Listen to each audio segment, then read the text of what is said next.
नमस्कार साथियों, स्वागत है आप सभी का वाईफाई स्टडी 2.0 पर। मैं हूं अंकित अवस्थी। आप हैं मेरे साथ में दो पुराने प्रेमियों की तकरार की कहानी सुनने के लिए। प्रेमी याद तो होंगे, तालिबान और पाकिस्तान। आप कहेंगे सर तालिबान तो कभी हुआ ही नहीं करता था, हुआ तो अफगानिस्तान करता था। तो हाँ, तो क्या हो गया, अफगानिस्तान में तालिबान और तालिबान का पाकिस्तान प्रेम सबको विदित है। इतना विदित है कि इमरान खान को तो ये लगता था कि एक दिन, जिस दिन अफगानिस्तान में तालिबान आ जाएगा, उस दिन तालिबान ही जीत कर कश्मीर पाकिस्तान को सौंप देगा। यही तो कारण था कि इमरान खान ने अपना सब कुछ लगाकर तालिबान को सारी इज्जत दिलाने की कोशिश करी, लेकिन खुद की कुर्सी गंवा बैठे। क्यों? क्योंकि उसी तालिबान ने अमेरिका को भगाया था, अमेरिका को बेइज्जती लगी थी। तभी तो पाकिस्तान से इमरान खान को हटाने के लिए अमेरिका ने मेहनत करी और इमरान खान को ही हटा दिया। फाइनली हुआ ये कि तालिबान का संरक्षक इमरान खान बचा नहीं। अब जो सरकार आई है वो शहबाज शरीफ सरकार है, जो कि बिठाई ही अमेरिका ने है। तो जब सरकार अमेरिका ने बिठाई है तो ऐसी स्थिति में वो सरकार तालिबान हितैषी कैसे हो सकती है? जब वो सरकार तालिबान हितैषी हो ही नहीं सकती तो फिर पाकिस्तान से तालिबान को क्या फ़ायदा? जब फ़ायदा नहीं है तो तालिबान ने नाराज़गी में अपने द्वारा ये न्यूज़ निकाल दी। क्या निकाल दी? कि तालिबान ने पाकिस्तानी करेंसी अफ़गानिस्तान में बैन कर दी है कि भाई हमारे देश में यूज़ नहीं होगा पाकिस्तानी रुपया। अब तुम बनो कितने भी बड़े 30 मार का, क्योंकि हमें लग गया है, क्योंकि तुम जो है वो जब तक शहबाज शरीफ की सरकार है, कुल मिलाकर के तालिबानियों को पाकिस्तान से कोई बड़ी अपेक्षाएं अब बची नहीं है। आपको मालूम होना चाहिए पाकिस्तानी रुपया अफगानिस्तान के अंदर बड़ी मात्रा के अंदर यूज़ किया जाता था, क्योंकि अफगानिस्तान की अपनी एज सच कोई भी बसी बसाई इकोनॉमी है नहीं, जिसकी वजह से उन्हें लगता हो कि हाँ भाई उनका सारा सिस्टम सही से चल रहा है और सारे काम निबट जाएंगे। हो ये रहा था कि अफगानिस्तान के अंदर पाकिस्तानी रुपया चलता था और पाकिस्तानी रुपया से बढ़िया तरीके से जो पाकिस्तानी लोग अफगानिस्तान में रह रहे हैं वो बड़ी मात्रा में व्यापार भी कर लेते थे और सामान भी खरीद लेते थे। इस वजह से लोकल लोगों को व्यापार के लिए कोई फ़ायदा नहीं मिल रहा था। ये जानकारी खम्मा प्रेस करके कोई वहाँ की न्यूज़ चैनल है उसके द्वारा पब्लिक में आई और सब लोगों ने इसको वहाँ से छाप लिया है। ठीक है, तो सब आप शुरुआत करते हैं कि तालिबान और पाकिस्तान के प्रेम में तकरार कहाँ से हुई। लेकिन मैं इसको यहाँ तक आपको लेके जाऊँ, लेकिन उससे पहले मैंने आपके लिए कुछ समीकरण बनाए हैं। उन समीकरणों को आप एक बार जांच लें, क्योंकि इस समय ना, मतलब इस पूरे क्षेत्र को समझते समय आपका दिमाग फट जाएगा। इसलिए मैं कुछ ब्रीफ में आपको बातें समझाने की कोशिश कर रहा हूँ। देखो, पहले तो ये समझो, पाकिस्तान में इमरान खान की सरकार या शरीफ की सरकार, इससे बहुत कुछ निर्भर करता है। कैसे? इमरान खान अफगानिस्तान के अंदर तालिबान के समर्थक रहे हैं। किसके समर्थक रहे हैं? तालिबान के। इमरान खान तालिबान के समर्थक, तालिबान अमेरिका का विरोधी। तालिबान अमेरिका का विरोधी। जब तालिबान अमेरिका का विरोधी है तो स्वाभाविक सी बात है कि अमेरिका इमरान खान का विरोधी होगा, और जब अमेरिका इमरान खान का विरोधी होगा तो उसकी सत्ता को खा जाएगा। यानी इमरान खान का एक गलत डिसीजन जो सबसे बड़ा था वो ये था कि इसने तालिबान को इसलिए पाला था क्योंकि तालिबान निकलेगा वो एक ऐसा नाग जो कि जम्मू कश्मीर को भारत से निकाल करके पाकिस्तान को भेंट कर देगा। इस कारण से इमरान खान ने तालिबान को काफ़ी सिर चढ़ाया था। कोई बात नहीं साहब, अब इमरान खान अमेरिकी प्रकोप का निशाना बन चुके हैं और निमट चुके हैं। अब बारी आती है शहबाज शरीफ की। शहबाज शरीफ को बनना है पूरी तरह वफादार। वफादार बनने का मतलब ये है कि ये अपने द्वारा तालिबान को ही गलत ठहराएं ताकि अमेरिका की थोड़ी साख अंतर्राष्ट्रीय स्तर पर बची रहे। अमेरिका का पुराना रवैया है हमेशा से। अमेरिका पाकिस्तान को इसीलिए पैम्पर करता आया है ताकि अफगानिस्तान में तालिबान को दबाया जा सके। ऐसी स्थिति में शहबाज शरीफ अमेरिका से फंडिंग लेंगे, इधर तालिबान को धमकाएंगे, तालिबान को भला बुरा कहेंगे, और उसके नज़ारे आपके सामने हैं कि तालिबान ने कह दिया कि हम तुम्हारा रुपया भी यूज़ नहीं करेंगे अब। ठीक है, अल्टीमेटली अगर ये अमेरिका इमरान खान के शरीफ के नज़दीक जाएगा तो स्वाभाविक है कि वो भारत के विरुद्ध जाएगा। भारत के विरुद्ध जाएगा का मतलब है पाकिस्तान के प्रति प्रेम, इसका मतलब भारत के खिलाफ सख्त रवैया। और अगर ऐसा कुछ है तो इससे केवल हम प्रभावित नहीं होंगे, चाइना भी प्रभावित होगा। क्यों प्रभावित होगा? क्योंकि चाइना ने बहुत कुछ इसके ऊपर दाव लगा रखा है। तो देखिए, सिस्टम कुछ यूं था कि एक समय पर चाइना का प्रेम था इमरान खान यानी कि पाकिस्तान, और इमरान खान का प्रेम था तालिबान। इसलिए एक समीकरण क्या बन रही थी? अफगानिस्तान, पाकिस्तान और चाइना, ये तीनों एक ही लाइन में सेट बैठ रहे थे। इंडिया का तब भी कोई फायदा नहीं हो रहा था, क्योंकि तब भी ये इंडिया विरोधी ही थे। इंडिया को इस पूरी गणित से कोई फायदा नहीं होता है। अभी जो थोड़ा बहुत फायदा है मैं वहां तक लेके चलूंगा आपको। अब दूसरी समीकरण क्या बन रही है? दूसरी समीकरण है अमेरिका और पाकिस्तान के बीच का संपर्क। ऐसी स्थिति में जो चाइना का तालिबान से दोस्ती कराने वाला इमरान खान था, अब वो तो बचा नहीं, तो चाइना बेचारा साइड में वैसे ही पड़ा रह गया। अब इन दोनों के नजदीकी से तालिबान उधर पड़ा रह गया, चाइना इधर पड़ा रह गया, हम अभी भी वही हैं जहां थे। ऐसी स्थिति में संभावनाएं जो तालिबान तलाश रहा है वो ये है कि चूंकि पाकिस्तान से दुश्मनी निभानी है, इसलिए क्यों ना इंडिया से दोस्ती बढ़ा ली जाए। तो इस समय तालिबान इंडिया को अपने यहां पर आमंत्रित कर रहा है, कह रहा है कि आपके जो भी इन्वेस्टमेंट यहां अटके पड़े हैं उन्हें आकर पूरा कर लीजिए। इतना ही नहीं, हम आपके दूतावास की सुरक्षा की भी गारंटी देते हैं, हम आपको पूरी तरह से यहां पर सुरक्षित रखेंगे, आप यहां पर आइए और अपने पुराने कार्य कंप्लीट करिए। ठीक है, तो एक प्रकार से इमरान खान के जाते ही तालिबान को भारत की याद आ गई है।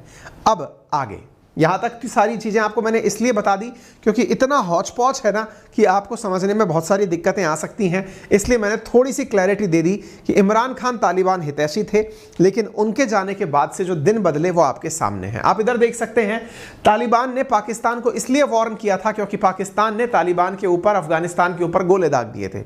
ये घटना है अप्रैल के अंदर ऐसी घटना हुई थी जिसके चलते कई तालिबानी लोग मारे गए थे। इसके बाद की घटनाओं में भी आपको याद होगा, पाकिस्तान ने तालिबान के ऊपर आरोप लगाया कि ये अपने यहां पर एक आतंकी जो कि जैश ए मोहम्मद का आतंकी है, मसूद अजहर, उसे अपने पास रखे हुए हैं। क्यों? क्योंकि पाकिस्तान जो भी भाषा बोल रहा था वो अमेरिका की भाषा थी कि साहब आतंकियों को केवल तालिबान अपने पास रखता है, हमारे साथ कोई भी ताल्लुक इसका नहीं है। हालांकि इस बात की विरोध में अफगानिस्तान ने साफ साफ कहा कि हमारे पास जैश ए मोहम्मद का आतंकी नहीं है, आप ही के पास है, और आपके यहाँ के जो शाह महमूद कुरैशी हैं वो खुद स्वीकार कर चुके थे कि हमारे यहाँ पर मसूद अजहर उपस्थित है। ठीक है ना। Pakistan receive millions of dollars for allowing air strike off Afghanistan. ये बात मैंने आपको बहुत पहले न्यूज़ में बता दी थी कि असल में पाकिस्तान ने पैसे ले दे करके तालिबान के ऊपर हमले करवाए हैं, चाहे अल जवाहिरी की मौत हो या फिर तालिबान के ऊपर चलाने वाले गोले। ये न्यूज़ तो आई है 28 सितंबर को, आज से 5-7 दिन पहले। मैंने आपको कोई महीने भर पहले जब अल जवाहिरी की मौत हुई थी ना, उसी समय बता दिया था कि पाकिस्तान पैसे लेकर के अफगानिस्तान पर हमले करवाएगा। ये सारी बातें खुद तालिबान ने अपने द्वारा बोल दी। लगता है तालिबानी भी हमारी वीडियो देखते हैं। यानी कि Pakistan receive millions of dollar for allowing US air strike on Afghanistan, ऐसा तालिबान ने कहा।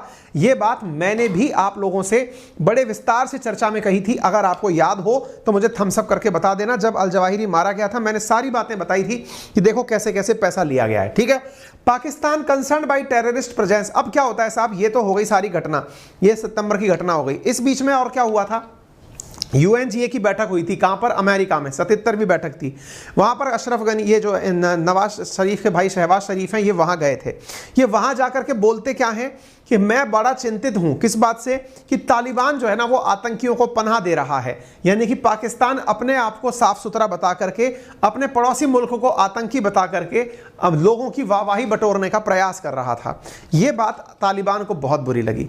पाकिस्तान के PM ने, शहबाज शरीफ ने, जो UN के अंदर भाषण दिया उससे अफगानिस्तान बहुत नाराज हुआ। अफगानिस्तान ने कहा कि साहब आप लोग जो हमारे साथ बर्ताव कर रहे हैं वो सही नहीं है। हालांकि एक दिन वो भी था जब तालिबान के समर्थक में इमरान खान हुआ करते थे। इमरान खान ने जब ये पहली बार आज़ाद हुए थे, यानी एक प्रकार से इमरान खान ने जब अफगानिस्तान में तालिबान का शासन आया था तब कहा था, क्या कहा था कि साहब आप लोग जो हैं वो बंदिशें तोड़कर, गुलामी की दास्तान छोड़कर अब आगे बढ़िए।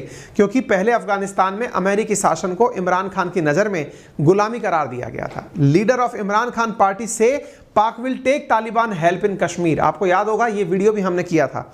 जब इमरान खान की सरकार हुआ करती थी तब दिन ये थे कि ये उम्मीद करते थे कि तालिबान इनकी मदद करेगा कश्मीर इनको वापस दिलवाने के लिए। कश्मीर के ऊपर इनका कब्जा हो पाएगा अगर तालिबान इनका साथ देगा। अब चूंकि इमरान खान तालिबान को हमेशा डिफेंड करते रहे, इवन हद तो ये हो गई थी कि इमरान खान ने तालिबान को वो जो फीमेल एजुकेशन नहीं देता है उसके लिए भी डिफेंड किया था। इमरान खान ने कहा था कि तालिबान का ये एजुकेशन सिस्टम है जिसके अंतर्गत वो ऐसा करते हैं, तो ऐसी स्थिति में उनको खूब सारी ट्रोलिंग का सामना भी करना पड़ा था। अमेरिका को ये सब चीजें नागवारा गुजर रही थी। यही तो कारण था कि अमेरिका ने इमरान खान को सत्ता से हटा दिया, और जब अमेरिका ने सत्ता से इसको हटाया तो आपके सामने सारी चीजें सामने आ चुकी हैं। मैंने 2 दिन पहले आपके सामने एक सेशन किया था जिसमें मैंने कहा था कि इन दिनों पाकिस्तान के जो आर्मी चीफ हैं वो अमेरिका की यात्रा पर हैं। क्या वो इमरान के द्वारा की गई गलतियों की माफ़ी मांगने गए हैं? मुझे लगता है अमेरिका ने माफ़ कर दिया है। क्यों? क्योंकि शहबाज शरीफ की सरकार में बाजवा अब शहबाज शरीफ के साथ मिलकर काम कर रहे हैं। चूंकि इमरान खान को हटाया जा चुका है तो बाजवा को अमेरिका प्यार सम्मान दे रहा है।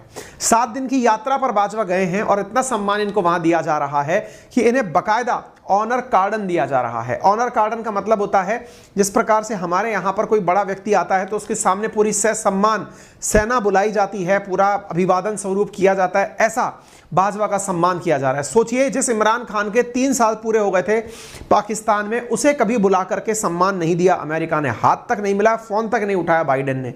लेकिन जैसे ही शहबाज शरीफ आए, शहबाज शरीफ को मिलवाया, मिला भी, साथ में भी रहा, बाजवा को 7 दिन के लिए बुला करके उसे ऑनर कार्डन दिया जा रहा है। इसके साथ साथ अभी जब इमरान खान सरकार नहीं है और शहबाज शरीफ है तो ऐसी स्थिति में इनकी हर मुराद को पूरी अमेरिका कर रहा है। इससे परेशान बहुत लोग हैं, जैसे तालिबान तो है ही, साथ में चाइना भी परेशान है। चाइना परेशान इसलिए है क्योंकि वो चाइना तालिबान के साथ जो भी करना चाहता था इमरान की प्रेजेंस में वो कर नहीं पा रहा है। ऐसी स्थिति में चाइना का इन्वेस्टमेंट जो तालिबान में होना था वो भी नहीं हो पा रहा है। तालिबान ने कहा कि चाइना केवल बातें ही किया था कि हमारे यहाँ पर ऐसा इन्वेस्टमेंट करेंगे, ऐसा कुछ किया नहीं।